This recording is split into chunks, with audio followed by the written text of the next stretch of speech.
আমরা আম কুড়োতে আসতাম, আর আমি হাত পেতাম না, তো তাই তুমি আমায় কোলে তুলে ধরতে। আর একবার একবার সেই আমি দোলনার জন্য প্রচন্ড বায়না করেছিলাম, তুমি সেই কত কাণ্ড করে আমার জন্য ঠিক দোলনা বানিয়ে দিয়েছিলে। তোমার মনে পড়ে না শোন? হ্যাঁ, সব মনে আছে। আসলে পার্বতী, এখন আমি সব ভুলতে শিখে গেছি। সময়টা বদলেছে তো। না শোন, সময় বদলায় কিন্তু সম্পর্ক তো বদলে যায় না। আর যে সম্পর্ক বদলে যায় সেই সম্পর্কের কোনো মূল্যই নেই। তুমি জানো, এইখান থেকে পাওয়া সবটুকু স্মৃতি আমার জীবনের শ্রেষ্ঠ উপহার। হয়তো তাই। আমি তো মুখ্য সূক্ষ্ম মানুষ, আমি তো তোমার মতো অত ভালো করে কথা গুছিয়ে বলতে পারি না। কিন্তু আমার যতটুকু মনে হয় যে গাড়ি বাড়ি টাকা পয়সা সম্পদ এসবের সামনে ওই স্মৃতি নামক উপহারটা সবার সবার পরে আসে।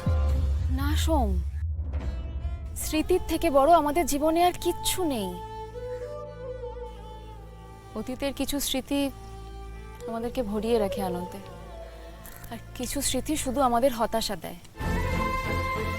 জীবনের দাড়িপাল্লায় তুমি এখন কোন স্মৃতিটা বেশি রাখবে এটা তো তোমার ওপরে, বলো।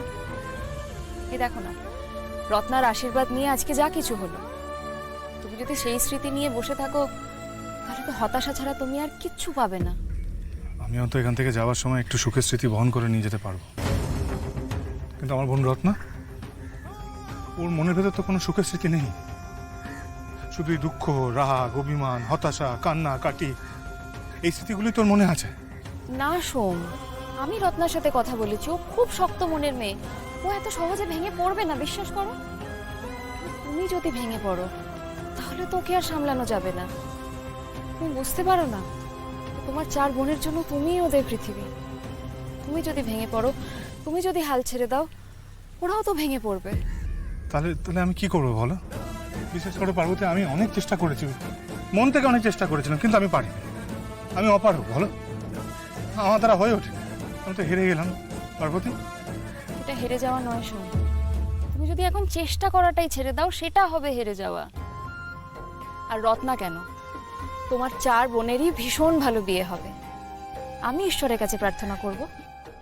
হ্যাঁ পারো, তুমি বরং প্রার্থনা করো, বুঝলে?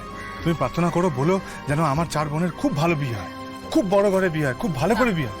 হ্যাঁ না, আমি প্রার্থনা করব ওরা যেন ওদের মনের মানুষ খুঁজে পায়।